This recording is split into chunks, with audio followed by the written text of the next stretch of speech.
नमस्कार, मी अमोल जोशी. बुलेटिनमध्ये तुम्हा सगळ्यांचं स्वागत. आणि सुरुवातीला एक महत्त्वाची अपडेट येते आहे. बारामती विमान अपघातावर अजित पवारांच्या कुटुंबियांकडून पहिल्यांदाच जाहीर प्रतिक्रिया समोर आली आहे. अजित पवारांचे पुत्र जय पवार यांनी एक इंस्टाग्राम पोस्ट केली आहे. विमान अपघातामध्ये ब्लॅक बॉक्स सहजपणे नष्ट होऊ शकत नाही असं त्यांनी म्हटलंय. जनतेला दुर्घटनेचे संपूर्ण पारदर्शक आणि निर्विवाद सत्य जाणून घेण्याचा हक्क आहे असं जय पवारांनी म्हटलंय. गंभीर गैरव्यवहाराबद्दल सखोल आणि निष्पक्ष चौकशी केलीच पाहिजे अशी मागणी देखील त्यांनी या पोस्टमधून केली आहे.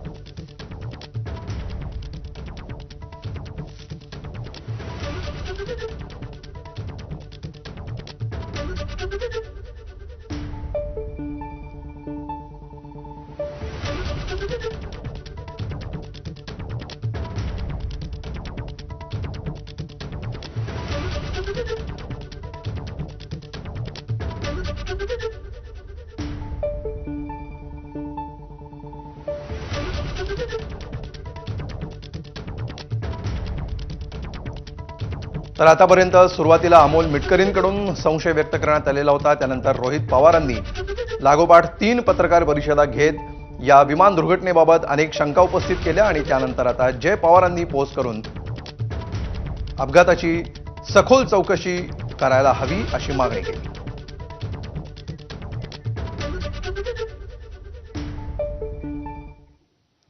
आणि आता दिवसभरातल्या इतर सर्व महत्त्वाच्या बातम्यांचा धावता आढावा टॉप 25 मध्ये.